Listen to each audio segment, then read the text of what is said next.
Le monde regarde ailleurs, une alliance puissante se renforce entre Moscou et Téhéran. Dans un contexte de forte tension au Moyen-Orient, Vladimir Poutine reçoit Abbas Araghchi et envoie un message clair. La Russie soutient l'Iran et cette relation stratégique va encore se renforcer. Soutien politique, résistance face aux pressions occidentales, nouvel équilibre géopolitique, cette rencontre pourrait changer beaucoup de choses. Alors, assiste-t-on à la naissance d'un nouvel axe de puissance face à l'Occident? C'est ce que nous allons voir dans cette vidéo. Les amis, c'est un grand plaisir de vous avoir encore sur notre plateforme aujourd'hui. Je vous invite à liker, à commenter, surtout à partager. Et surtout, prenez le temps d'écouter cette vidéo jusqu'à la fin. Je vous en prie, mes amis. Parvenons au terme de notre vidéo. Je vous prie de transmettre aux leaders spirituels mes salutations les plus sincères.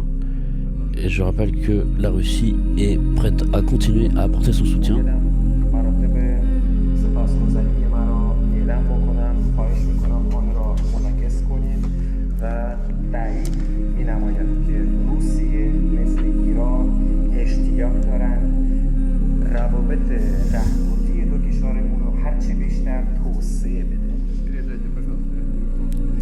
Veuillez transmettre aux leaders spirituels de l'Iran toutes mes salutations et mes vœux les plus sincères de santé, notamment.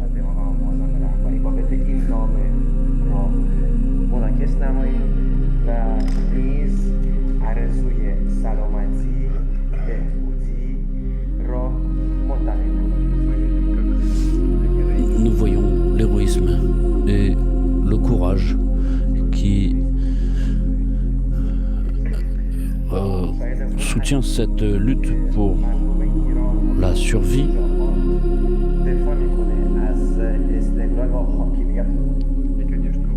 et bien sûr nous espérons que en s'appuyant sur ce courage, cet héroïsme, cette abnégation, le peuple iranien sous la direction du nouveau leader pourra soutenir toutes ces épreuves.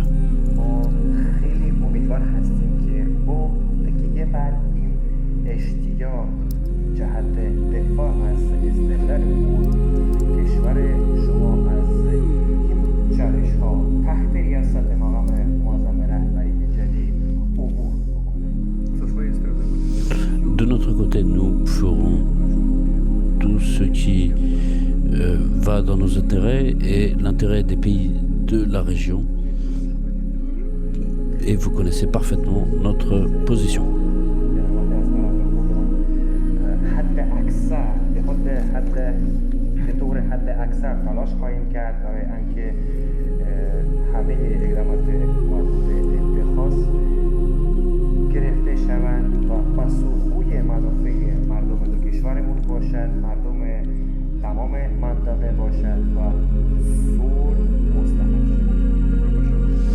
Bienvenue.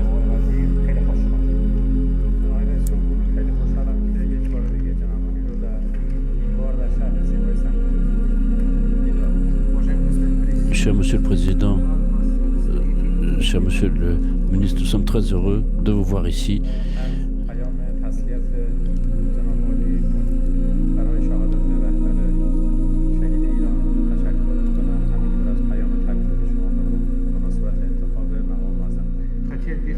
Je voudrais vous remercier d'avoir envoyé des paroles de condoléances après la mort de nos martyrs et notamment de notre leader spirituel. Et je vous remercie d'avoir adressé toutes vos paroles après l'élection du nouveau leader spirituel.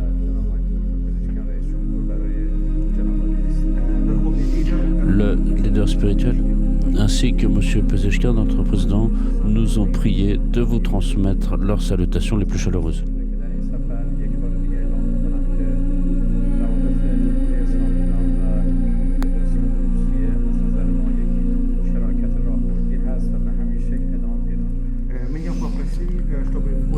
Ils m'ont demandé de confirmer au cours de cette rencontre de rappeler à quel point nos relations revêtent un caractère stratégique et que nous devons continuer dans cette voie.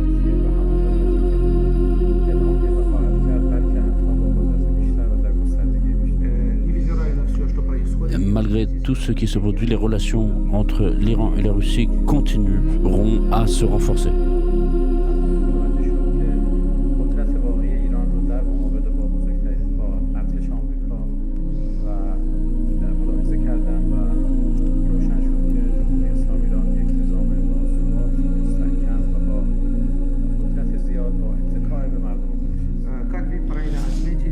Et comme vous l'avez noté, il a été prouvé à l'ensemble du monde que le peuple iranien sait résister face aux attaques d'Israël et des Américains et qu'il fera preuve de résistance.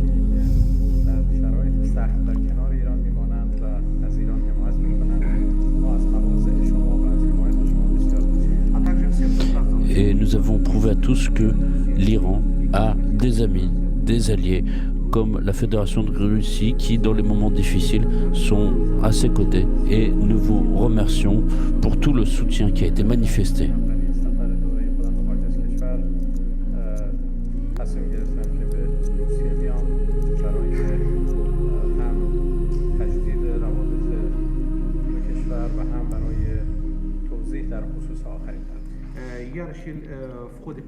Et au cours de cette première visite à l'étranger, après tous ces événements, j'ai décidé de me rendre en Russie. Et je vous remercie d'avoir accepté d'organiser cette rencontre. Ce que nous venons de voir à travers cette rencontre entre Vladimir Poutine et Abbas Araghchi dépasse largement le cadre d'un simple échange diplomatique. Il s'agit d'un signal politique fort, presque codé, adressé à l'ensemble de la scène internationale. Car dans la diplomatie moderne, surtout entre grandes puissances ou puissances sous pression, les mots sont rarement choisis au hasard, et encore moins dans des contextes aussi tendus. D'abord, il faut comprendre le moment. Cette rencontre intervient dans un climat extrêmement chargé, tensions persistantes au Moyen-Orient, rivalité avec Israël, relations conflictuelles avec les États-Unis, et pression constante des sanctions occidentales sur l'Iran comme sur la Russie. Dans ce contexte, chaque rapprochement devient un message. Et ici, le message est clair, Moscou et Téhéran ne cherchent pas seulement à coopérer, ils cherchent à consolider une alliance stratégique durable. Quand Vladimir Poutine évoque le soutien de la Russie et parle de stabilité régionale, il ne s'agit pas simplement de courtoisie diplomatique. C'est une manière de rappeler que la Russie se positionne comme un acteur incontournable dans les équilibres du Moyen-Orient. Et surtout, qu'elle entend rester présente dans les dossiers où l'Occident, notamment les États-Unis, tente de conserver une influence dominante. De son côté, la partie iranienne insiste sur deux éléments essentiels, la résistance et la reconnaissance du soutien russe. Le terme « résistance » n'est pas anodin. Il renvoie à une vision du monde où l'Iran se perçoit comme un État sous pression permanente, mais capable de tenir grâce à ses alliances. Et dans cette logique, la Russie apparaît comme un partenaire stratégique, voire un pilier de survie diplomatique et politique. Ce qui est intéressant ici, c'est la convergence des intérêts. Ce n'est pas une alliance idéologique au sens classique du terme, mais une alliance de circonstances géopolitiques. La Russie, isolée partiellement par l'Occident depuis la guerre en Ukraine, cherche à renforcer ses partenariats hors du bloc occidental. L'Iran, lui, cherche à briser son isolement économique et diplomatique. Les deux pays se retrouvent donc dans une forme de complémentarité stratégique. Mais il faut aller plus loin. Ce type de rencontre envoie aussi un message indirect aux autres acteurs régionaux et mondiaux. Aux États-Unis, d'abord, qui voient se dessiner des alliances alternatives. À l'Europe, ensuite, qui reste souvent spectatrice de ces recompositions. Et enfin aux puissances régionales du Moyen-Orient, qui doivent désormais composer avec un axe Moscou-Téhéran de plus en plus structuré. Cependant, il serait simpliste de parler d'une alliance totalement fusionnelle ou sans tension interne. La réalité des relations internationales est toujours plus complexe. La Russie et l'Iran ont des intérêts convergents sur certains dossiers, mais ils peuvent diverger sur d'autres, notamment en matière d'influence régionale, d'énergie ou de stratégie à long terme. Ce sont des partenaires, mais aussi des acteurs indépendants, chacun cherchant à maximiser sa propre marge de manœuvre.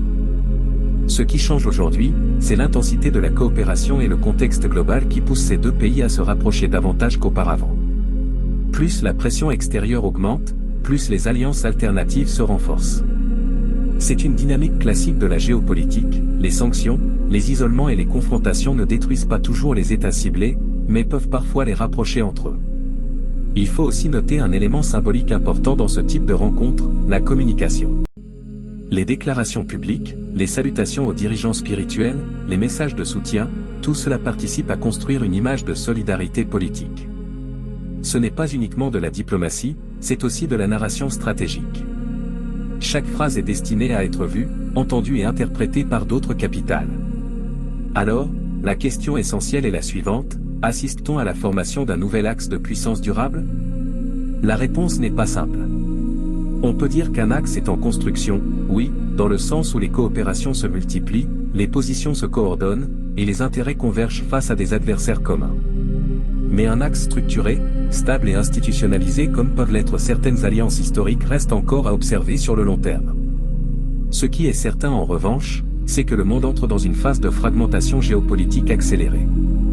Les blocs ne sont plus aussi rigides qu'avant, mais les lignes de fracture se multiplient. Et dans ce nouvel environnement, des partenariats comme celui entre la Russie et l'Iran deviennent des pièces essentielles du puzzle mondial. Pour conclure, cette rencontre n'est pas un événement isolé. C'est un symptôme. Le symptôme d'un monde où les équilibres se redessinent, où les alliances se recomposent, et où chaque geste diplomatique prend une dimension stratégique beaucoup plus large que ce qui y paraît au premier regard. Et c'est probablement cela le plus important à retenir, ce n'est pas seulement ce qui a été dit aujourd'hui, mais ce que cela annonce pour demain. Parvenons au terme de notre vidéo. Je pense que vous-même vous pouvez faire des analyses et me dire en commentaire ce que vous en pensez. Sur ce, je vous remercie.